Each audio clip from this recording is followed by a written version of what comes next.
UP TGT PGT के स्तर को ध्यान में रखते हुए और जितने भी अभी जो वर्तमान समय में जितने भी ये परीक्षाएं हो रही हैं उन सभी के स्तरों को ध्यान में रखते हुए अगर ये बात करें कि जो अभी यूपी में जो टीजीटी पीजीटी के वर्तमान समय में जो परीक्षा हुआ 2026 में, उसका स्तर बहुत ही बदल चुका है। तो उस स्तर को ध्यान में रखते हुए हम लोग जो है आज 1937 का और 1934 की घटनाओं का बहुत ही अच्छे से प्रश्नों के साथ विश्लेषण करते हुए इस प्रश्नों को सॉल्व करेंगे। और इसके जो फैक्ट वाले क्लासेस है वो हम लोग जो है वो कल अपने वीडियो के थ्रू उस चीज़ को कवर कर लिया है। तो आज उससे जुड़े हुए सारे के सारे प्रश्नों को करेंगे और प्रश्न के स्तर बहुत अच्छे रहेंगे। ठीक है, तो इसका इन प्रश्नों का जवाब अगर आपको आता हो तो आप कमेंट में कर दीजिएगा। तो चलिए बिना देर किए अपने प्रश्नों को करते हैं। तो आज का हमारा जो पहला प्रश्न है आप लोग अपने स्क्रीन पर देख रहे होंगे, इसका आंसर अगर आपको आता हो तो आप लोग समझिएगा। और अगर इससे पहले की वीडियो आपने नहीं देखा हो आपने जा करके, तो देख लीजिएगा, क्योंकि इसके सारे जितने भी मतलब इसके अंदर जो बातें हैं, जो मेन चीज़ है वो मैंने बहुत ही अच्छे से समझाई हुई है, बिल्कुल एक स्टोरी की तरह। तो अगर आप उसे देख लेंगे तो आपका ये चीज़ बहुत ही आराम से क्लियर हो जाएगा। तो चलिए हमारा जो पहला प्रश्न है,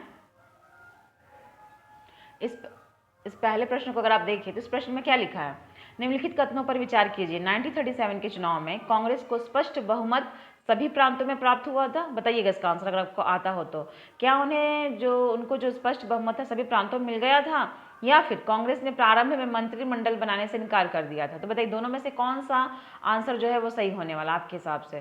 तो देखिए अगर हम बात करें इस पर, तो आपको याद होगा मैंने इससे लेकर के वीडियो में बताया हुआ है कि 1937 में जो चुनाव हुआ था उसमें कांग्रेस को पूर्ण रूप से सभी प्रांतों में स्पष्ट बहुमत नहीं मिला था। नहीं, सिर्फ 5 प्रांतों में, सिर्फ और सिर्फ कितने प्रांतों में, तो 5 प्रांतों में स्पष्ट बहुमत प्राप्त हुआ था। और वो बनाई थी लगभग 6 प्रांतों में अपनी सरकार को। ठीक है, तो ये था। लेकिन हाँ, जब कांग्रेस ने प्रारंभ में मंत्रिमंडल बनाने से इनकार जरूर कर दिया था। तो हमारा जो पहला वाला है वो तो गलत है, लेकिन दूसरा सही है। अब ये बात आपके मन में आ रही होगी कि मंत्रिमंडल बनाने से इनकार क्यों किया, जब कांग्रेस चुनाव में भाग लेती है, लेना ही जब उनको था, तो फिर सरकार बनाने से इनकार क्यों करती थी? देखिए दरअसल बात ये था कि जब सरकार बनी थी तो सारा का सारा जो व्यवस्था था वो अंतिम शक्ति तो गवर्नर के पास में थी, वो भारतीय को मिला ही नहीं था। उन्हें तो बस नाम के लिए भारत सरकार अधिनियम 1935 के तहत उन्हें बस केवल प्रांतों में सरकार बनाने के लिए कहा गया था। जो सचिव थे लॉर्ड लिथगो, उन्होंने कहा था कि आप केवल केवल क्या बनाइए, सरकार बनाइए।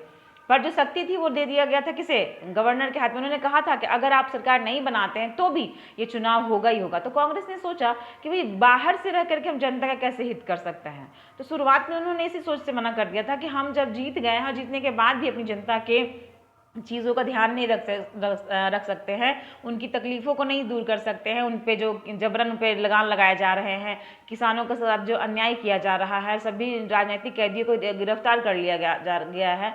तो जब हम ये सारे कार्य नहीं कर सकते हैं, इस पर निर्णय जो होगा वो अंतिम गवर्नर ही लेगा। अगर हम कोई ऐसा नियम बनाते हैं जीतने के बाद, तो भी तो हमारा वहाँ बस नहीं चलेगा कि अंतिम शक्ति तो गवर्नर के हाथ में है। तो ये सोचकर इन्होंने मंत्रिमंडल बनाने से इनकार कर दिया था। लेकिन फिर अचानक क्या होता है कि हम लोगों ने बात भी करी थी इस पर कि गांधी जी का कहना था कि नहीं, सरकार बनाइए, चुनाव जीते हैं तो सरकार बनाइए, जितना हो सके जनता की सेवा करिए, ये गांधी जी का कहना था। और कांग्रेस के अन्य सदस्यों को भी ये बात लगी कि जब हम जीत गए हैं, जनता ने इतना विश्वास करके हमें वोट दिया है, और अगर हम विश्वास लेकर के, उनका वोट लेकर के और सरकार नहीं बनाएंगे तो जनता निराश हो जाएगी। ये सोच करके वो लोग मजबूरन में क्या किया, उन लोगों ने अपनी सरकार बनाई, मंत्रिमंडल बनाना अपना उन्होंने प्रारंभ किया, उन्होंने रोका नहीं इस चीज़ को। तो हमारा आंसर क्या होगा? आंसर इसका केवल बी होगा, केवल 2 सही होगा। ठीक है, चलते हैं अपने अगले प्रश्न की ओर हम लोग। अगला प्रश्न जो है वो है 1937 के कांग्रेस द्वारा मंत्रिमंडल बनाने का सबसे प्रमुख कारण क्या था? 1937 में कांग्रेस ने जो मंत्रिमंडल बनाया था उसका सबसे मुख्य कारण क्या था? देखिए हम लोगों ने भी जस्ट ही चर्चा करी इस पर। बताइए, क्या ब्रिटिश सरकार का पूर्ण सहयोग प्राप्त होना था? क्या कांग्रेस को ऐसा लगता था कि ब्रिटिश सरकार जो है पूर्ण सहयोग देगी? ऐसा हो सकता है? नहीं, बिल्कुल नहीं। ये तो ब्रिटिश सरकार तो अगर सहयोग ही देती तो फिर वो गवर्नर को क्यों देती अंतरिम शक्ति? अंतिम शक्ति तो वो मंत्रिमंडल के लोगों को देती, कांग्रेस के व्यक्तियों को देती, पर उन्होंने ऐसा तो नहीं किया। तो ये चीज़ हमारा पहला जो ऑप्शन है वो क्या हो जाएगा? वो रॉन्ग हो जाएगा। सेकंड ऑप्शन क्या कहता है कि 1935 के अधिनियम को सफल बनाना, क्या उनका ये सोच था? क्या कांग्रेस के जो जितने भी सदस्य थे वो 1935 के अधिनियम को सफल बनाना चाहते थे? तो ऐसा बिल्कुल भी नहीं है। 1935 का अधिनियम का तो खुल करके विरोध कर रहे थे, क्योंकि उसमें भी वही सारी चीज़ें थी। इस वजह से उन्हें वो 1935 का अधिनियम बिल्कुल पसंद ही नहीं आया। इसका भी हम लोगों ने पहले अपने क्लास में बहुत अच्छे से डिटेल वाइज इसके बारे में जानकारी ली है। अगर आप लोगों ने नहीं देखा है तो जाइए जा करके वीडियो को देखिएगा, आपको सब कुछ एकदम बहुत अच्छे से क्लियर हो जाएगा ये सब सारी चीज़ें, ठीक है। फिर तीसरा है कि क्या प्रशासनिक अनुभव प्राप्त कर जनता से सीधा संपर्क स्थापित करना, क्या ये चाह रही थी? तो हाँ, बिल्कुल सही, यही बात था। और एक जो मुस्लिम लीग के साथ गठबंधन करना, बिल्कुल नहीं। मुस्लिम लीग के साथ वो गठबंधन करके करती भी क्या? मुस्लिम लीग कौन सा कहे कि इनका सपोर्ट कर रही थी। मुस्लिम लीग में जिन्ना तो जब 1937 में चुनाव जीत गई तो उस समय जिन्ना का क्या नाम था कि जो कांग्रेस ने कहा कि आप कांग्रेस में शामिल होइए, आप कांग्रेस को सपोर्ट करिए। तो उनका कहना था नहीं, हम कांग्रेस को सपोर्ट एक ही शर्त पे करेंगे, जब कांग्रेस जो संयुक्त प्रांत है यानी जो फिलहाल उत्तर प्रदेश है वहाँ पर आ करके कांग्रेस जो है वो लीग के साथ में मिले, लीग वहाँ पे आके सरकार बनाए, मतलब लीग के साथ मिलकर सरकार बनाए। तो कांग्रेस ने कह दिया, इस चीज़ से मना कर दिया कांग्रेस ने कहा नहीं, आप जो है वो आकर के हमारे कांग्रेस के विधायकों के साथ आप लीग के विधायक मिलेंगे, तभी जा करके हम आपके साथ सहयोग करेंगे। तब तो जिन्ना ने इस बात को लेके पता है पूरा सब जगह हाँ, मतलब फैलाना शुरू कर दिया कि देखिए कांग्रेस जो है वो तो मुसलमानों के हित की सोचती नहीं है, वो मुसलमानों का तो साथ ही नहीं देती है। इस तरीके से जिन्ना ने क्या करना स्टार्ट कर दिया, बातें फैलानी स्टार्ट कर दी थी, ठीक है। नेक्स्ट जो हमारा क्वेश्चन, तो इस हिसाब से क्या था, प्रशासनिक अनुभव चाहते थे, बिल्कुल। जो हमारा कांग्रेस के सदस्य थे वे चाह रहे थे कि अगर हम एक बार जीत जाते हैं इस चीज़ को। देखिए अभी तक अगर देखा जाए तो 1920 से लेकर के 1934 तक ले क्या चल रहा था, सिर्फ और सिर्फ आंदोलन चल रहा था, जन आंदोलन। भारी मात्रा में लोगों की भीड़ इकट्ठी होती थी, आंदोलन करती थी, करने के बाद वो अंग्रेजों के द्वारा क्या होती थी, प्रताड़ित होती थी। बस यही चल रहा था, आंदोलन चल रहा था। लेकिन जब 1937 आता है तो बिल्कुल पूरी तरीके से राजनीति क्या हो जाती है, चेंज हो जाती है। मतलब जो परिवर्तन आता है वो कुछ अलग ही तरह का आता है। क्यों? क्योंकि 1937 के बाद से क्या होता है, कांग्रेस चुनाव जीतती है और उन्हें एक और अनुभव मिलता है आंदोलन के अलावा। आंदोलन में क्या था, सिर्फ और सिर्फ आप छोटे स्तर पर ही तो अपना पूरा व्यवस्था कर रहे हैं, छोटे स्तर पर ही आपको पता है कि कैसे जीतना है, कैसे क्या करना है, ये देख रहे हैं। लेकिन जैसे ही वो 1937 का चुनाव जीतती है तो उन्हें एक चीज़ समझ में आ जाता है कि अब जो है हमें पता चल गया क्या कि किस प्रकार से जनता के बीच में, जनता के साथ रहते हुए उनकी बातों को सुनना, उनके माध्यम से जीतना और जीत करके उन पे शासन नहीं करना बल्कि उनका सहयोग करना, ये एक नया अनुभव उनके साथ शामिल हो जाता है। क्यों? सॉरी, इसलिए हो जाता है क्योंकि जब वो चुनाव जीत करके आते हैं तो उन्हें पता है कि अब जनता की एक्चुअल में जो दिक्कतें हैं वो अब कैसे सॉल्व करना है। उन्हें पता था कि लगान जो है वो अपनी चरम अवस्था पे चला गया, किसानों का जो है वो लगान से परेशान है, मजदूर अलग परेशान है, नागरिक अलग परेशान है, नागरिकों को स्वतंत्रता नहीं मिल रही है, ब्रिटिश सरकार अलग ही शोषण कर रही, सैनिक वर्ग अलग ही परेशान। उन्हें सारी की सारी व्यवस्थाएं जो थी उन्हें पहले से पता थी। तो अब जब वो सत्ता में आ गए तो उन्हें एक नया अनुभव प्राप्त हो गया और अब वे कह सकते थे कि हाँ, हम अपने भारत का शासन स्वयं चला सकते हैं। तो ये बात उनके लिए बहुत ही अच्छा साबित हो गया। चलिए आगे बढ़ते हैं हम लोग अपने अगले प्रश्न की ओर। हमारा जो अगला प्रश्न होगा क्या है, निम्नलिखित में से कौन सी घटना त्रिपुरी संकट की पृष्ठभूमि तैयार करने में सबसे अधिक सहायक बनी? बताइए। त्रिपुरी संकट, इसका भी बहुत अच्छे से, बहुत ही कहानी की तरह, एकदम स्टोरी की तरह कड़ियों को जोड़ करके मैंने बताया है वीडियो में। आप लोग सच में जा करके देख लीजिएगा, बहुत हेल्प मिलेगा आपको, क्योंकि ये सारी चीज़ें ना हम लोगों ने पहले क्लास में कर ली है और एकदम भूलने वाली जो चीज़ें नहीं है, क्योंकि इतने अच्छे से पढ़ी है ना हम लोगों ने कि भूल नहीं सकते हैं आप। तो चलिए इस प्रश्न का आंसर करिएगा। इस प्रश्न का आंसर क्या होगा, निम्नलिखित में से कौन सी घटना त्रिपुरी संकट की पृष्ठभूमि तैयार करने में सबसे अधिक सहायक बनी? कौन सी घटना थी बताइएगा। क्या हरिपुरा अधिवेशन हुआ था, या फिर साइमन आयोग, या फिर गोलमेज सम्मेलन, या फिर लखनऊ पैक्ट? इसका आंसर क्या होगा? तो देखिए अगर हम लगी करके थोड़ा बात कर ले इस पर, तो जो हरिपुरा अधिवेशन हुआ था, त्रिपुरी संकट, ये जो साइमन आयोग, इसका तो कोई मतलब ही नहीं है, ये तो एक संवैधानिक आयोग था। 1927 to 1928 की बात है ये घटना, इसका तो इस 1938 से तो कोई इस घटना को कोई लेना देना ही नहीं है, ये तो खत्म है। गोलमेज सम्मेलन की बात करें तो ये भी कोई मतलब ही नहीं, गोलमेज सम्मेलन तो कुछ और ही घटना हो गई ना। ये हुई तो 1930 से 31 के बीच की घटना, लेकिन इसमें क्या दिक्कत है, ये तो गोलमेज हुआ था कि इरविन जी बुलाते हैं कि आइए सभी सदस्यों से, सभी जितने भी वर्ग हैं, सभी समुदायों से मैं बात करना चाहता हूँ, क्योंकि आंदोलन रुक नहीं रहा था, सभी ने अवज्ञा आंदोलन अपनी चरम सीमा पर था। आंदोलन पूरी देश क्या हो गया था, एकजुट हो गया था। तो इरविन के लिए समस्या खड़ी हो गई थी। इस वजह से इरविन ने एक लोभ देने के लिए, प्रलोभन देने के लिए गोलमेज सम्मेलन का आयोजन किया था। तो 1930 और 38 के बीच बहुत गैप है, तो ये तो होने वाला नहीं है।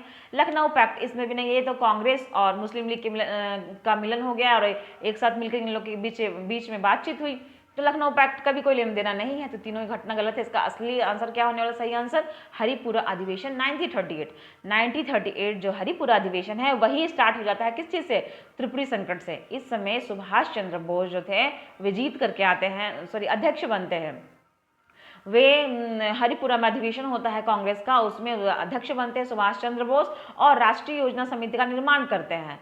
उनका ये सोच था और वो जो निर्माण होता है उसमें एक, चूंकि शुरुआत में वो इसके सदस्य जो चुनते हैं वो ऐसे लोगों को चुनते हैं जो गांधी की सोच रखते हो, क्योंकि सब कुछ तो सही चल रहा था, गांधी भी इस बात का समर्थन कर रहे थे, तो उन्होंने ऐसे सदस्य को चुना जो गांधी जी के समर्थक हो। और जब वे अध्यक्ष बनते हैं तो जो नियम और कानून आते हैं उनका एक मानना था कि अभी जो वर्तमान समय है, द्वितीय विश्व युद्ध होने वाला है, तो क्यों ना इस समय का फायदा उठाया जाए।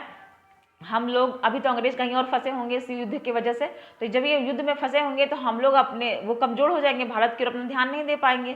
तो ये बहुत बेहतर समय होगा कि हम लोग जो है अपने देश के स्वतंत्रता आंदोलन को अच्छे से चला सकेंगे और बोलते हैं त्वरित प्रक्रिया या तुरंत निकलने वाला रिजल्ट, वो ऐसा चाह रहे थे।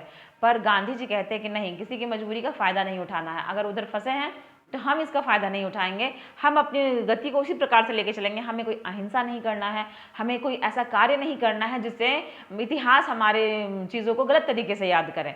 वो बिल्कुल शांत स्वभाव से, शांत तरीके से अपने संघर्ष को चलाना चाह रहे थे, जिसमें कोई गलत उन्हें ना ठहराए।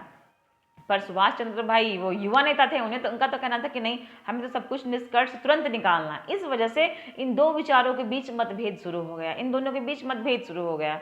और इसी मतभेद जो इतना आगे बढ़ा कि वो त्रिपुरी संकट तक आया। एक्चुअल में 1938 में त्रिपुरी संकट के समय क्या हुआ, सुभाष चंद्र का ये त्रिपुरी में क्या होता है, दोबारा अधिवेशन होता है कांग्रेस का, उसमें सुभाष चंद्र बोस फिर से जीत जाते हैं। लेकिन गांधी जी और सुभाष के बीच विचारों का मतभेद हो जाने की वजह से उस समय अध्यक्ष पद के लिए गांधी जी ने पट्टाभी सीतारामैया को अध्यक्ष पद के लिए वो भी उतारते हैं, परंतु जीत किसकी हो जाती है, जीत दोबारा सुभाष चंद्र बोस की हो जाती है। इसी पर गांधी जी कहते भी हैं कि ये पट्टाभी सीतारामैया की हार नहीं, बल्कि ये मेरी हार है। ये बात गांधी जी कहते हैं।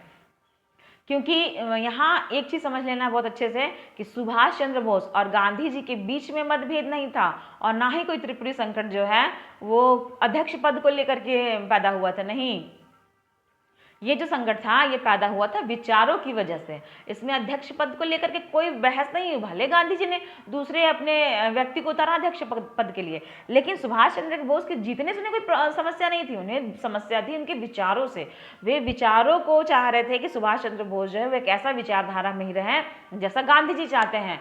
वे मतलब चाह रहे थे कि आंदोलन हो, लेकिन उस आंदोलन को अहिंसक न होने दिया जाए। पर सुभाष चंद्र बोस का कहना था कि नहीं, अब उस गति से काम करने से नहीं होगा, अब गति को अलग दिशा में ले चलना होगा। इस वजह से दोनों के बीच विचारों का मतभेद आया और जाकर के त्रिपुरी संकट पैदा हुआ। चलिए आगे बढ़ते हैं अपने अगले क्लास की ओर, अगले प्रश्न की ओर। हमारा अगला प्रश्न क्या कहता है, हमारा अगला प्रश्न है निम्नलिखित कथनों पर विचार कीजिए। त्रिपुरी अधिवेशन में सुभाष चंद्र बोस पुनः कांग्रेस अध्यक्ष चुने गए, क्या ये सच है? या गांधी जी ने सुभाष चंद्र बोस के पुनर्निर्वाचन का समर्थन किया था? तो देखिए, अगर हम लोग ये बात करें, अभी जस्ट बात करी कि हमारा ये जो प्रश्न है इसमें त्रिपुरी अधिवेशन में सुभाष चंद्र बोस पुनः कांग्रेस अध्यक्ष चुने गए, तो बिल्कुल चुने गए, वही ऐसा। पर गांधी जी ने सुभाष चंद्र बोस को पुनर्निर्वाचन के लिए समर्थन नहीं किया। उन्होंने क्या किया था, अपने उस अध्यक्ष पद के लिए अपना ही प्रतिनिधि उतार दिया था, पट्टाभी सीतारामैया को। तो आंसर क्या हो जाएगा, केवल एक इसका आंसर होगा। आगे बढ़ते हैं अपने अगले प्रश्नों पर। हमारा अगला प्रश्न है कि बताइए निम्नलिखित घटनाओं का सही कालक्रम क्या है। बताइए, त्रिपुरी अधिवेशन पहले हुआ, या फिर हरिपुरा अधिवेशन, या फिर कांग्रेस मंत्रिमंडल का गठन, या फिर फॉरवर्ड ब्लॉक की स्थापना? इसका आंसर क्या होगा? तो अगर इस चीज़ को ध्यान से देखें तो हमारा पहला आंसर क्या होने वाला है। देखिए, अगर मैंने इसको क्रम नहीं दिया, ये 1 2 3 के हिसाब से देखा जाए तो सबसे पहला हमारा ए आंसर सही होगा। क्यों? क्योंकि अगर देखिए तो कांग्रेस मंत्रिमंडल का सबसे पहले गठन होता है। कांग्रेस जो है वो भारत सरकार अधिनियम के तहत क्या 1935 का जो आता है उसके तहत क्या होता है, वो चुनाव में भाग लेती है। 1937 में वो कांग्रेस मंत्रिमंडल का गठन हो जाता है, पहली घटना ये होती है।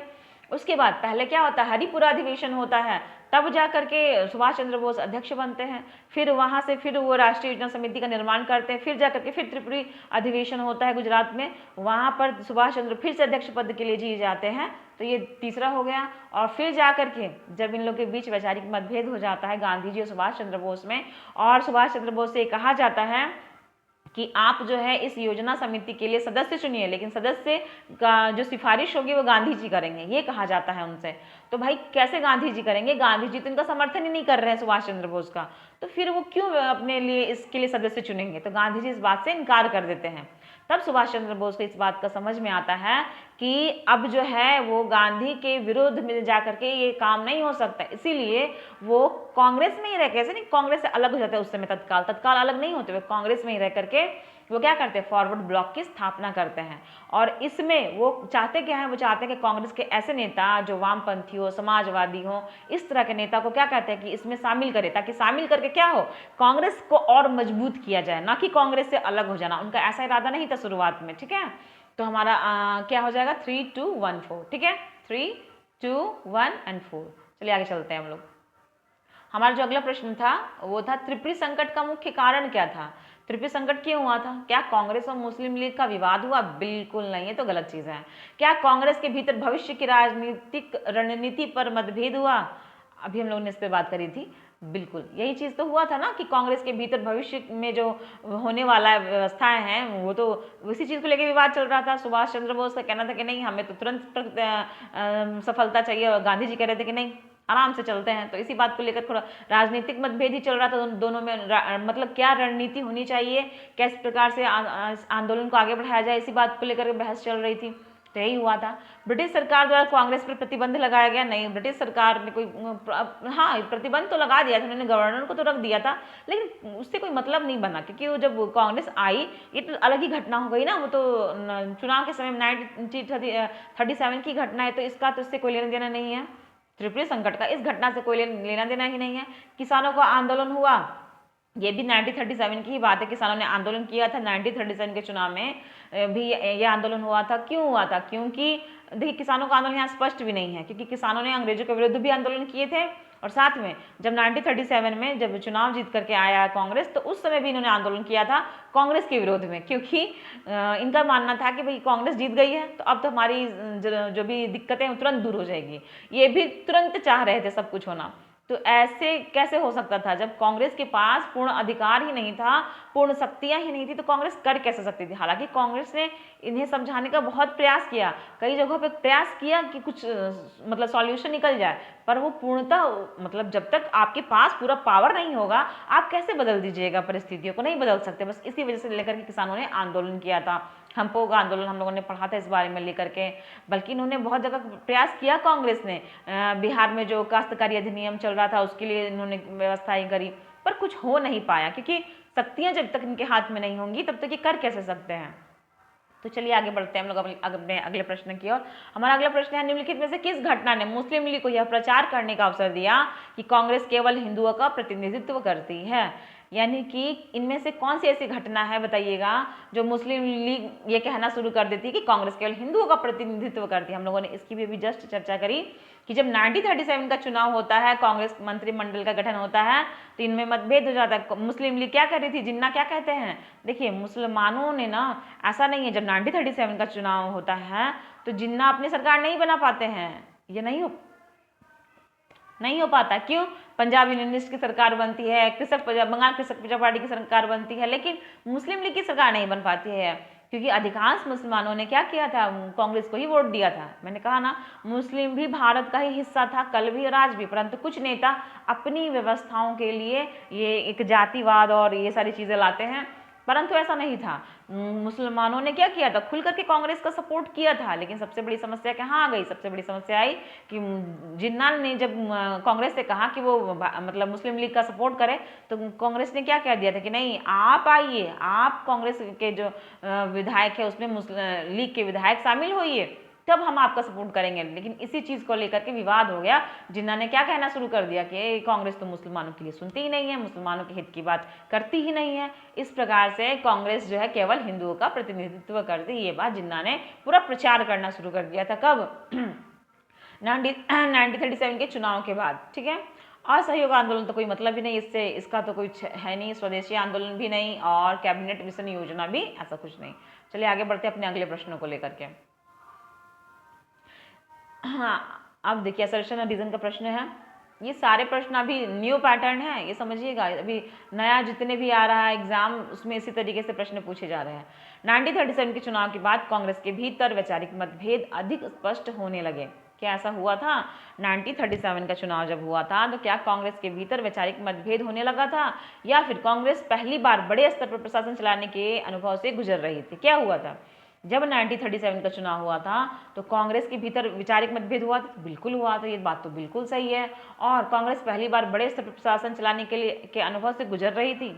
बिल्कुल। अभी तक तो बस जन आंदोलन ही हो रहा था, अभी तक जन आंदोलन ही तो चल रहा था, अभी हुआ क्या था? कुछ भी तो नहीं हुआ था।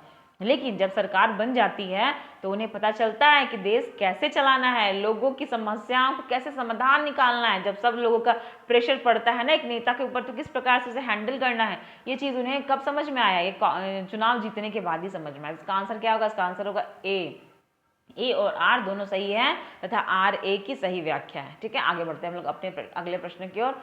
हमारा अगला प्रश्न क्या कहता है कि त्रिपुरी संकट के बाद सुभाष चंद्र बोस ने कौन सा संगठन स्थापित किया? जब त्रिपुरी संकट आया तो सुभाष चंद्र बोस ने कौन सा संगठन स्थापित किया था? आज़ाद हिंद फौज की? नहीं, बिल्कुल नहीं। ये तो 1942 1943 की घटना है, ये तो बिल्कुल नहीं है। ये तो सुभाष चंद्र बोस जब कांग्रेस से अलग हो गए तब की बात है। तो फॉरवर्ड ब्लॉक की स्थापना उन्होंने की थी, बिल्कुल सही। उन्होंने क्या किया था? उन्होंने फॉरवर्ड ब्लॉक की स्थापना की थी। ठीक है, और आज़ाद हिंद फौज की मतलब स्थापना उन्होंने किया ही नहीं था, वो तो कैप्टन मोहन सिंह ने किया था। ये तो बस उसमें 1943 में शामिल हुए थे, 1942 में ये बना था और 1943 में क्या हो गया था? 1943 में जाकर के ये 1942 में ये बना था, 1943 में सुभाष चंद्र बोस शामिल हो गए थे, मतलब इसकी अपने हाथ में इसकी बागडोर ले ली थी। इंडियन इंडिपेंडेंस लीग ये भी चीज़ नहीं, कांग्रेस सोशलिस्ट पार्टी ये भी नहीं। ये हमारा सही आंसर क्या होने वाला है? फॉरवर्ड ब्लॉक की स्थापना करी थी। ये सारे टॉपिक्स पे हम लोग चर्चा कर चुके हैं, आप लोग पिछली वीडियो में देखिएगा। और देखिए मेरा ये ना इस तरीके से प्रश्न एक एक टॉपिक को लाने का मेन मुद्दा ये है कि आपका वो टॉपिक बिल्कुल क्लियर हो। मैं चाहूँ ना तो पूरे मॉडर्न हिस्ट्री के सबको समेट कर एक जगह ला सकती हूँ, पर उससे क्या होगा ना, एक एक चीज़ जब तक क्लियर नहीं होगी कोई फायदा नहीं है। हम लोग बहुत सारे प्रश्न तो देख लेते हैं, बस वो रट्टा हो जाता है। रट्टा नहीं मारना ना, रट्टा मार मार के तो अब तक इतिहास पढ़ ही रहे हैं, हर बार पढ़ते हैं भूलते हैं, पढ़ते हैं भूलते हैं, यही हो रहा है।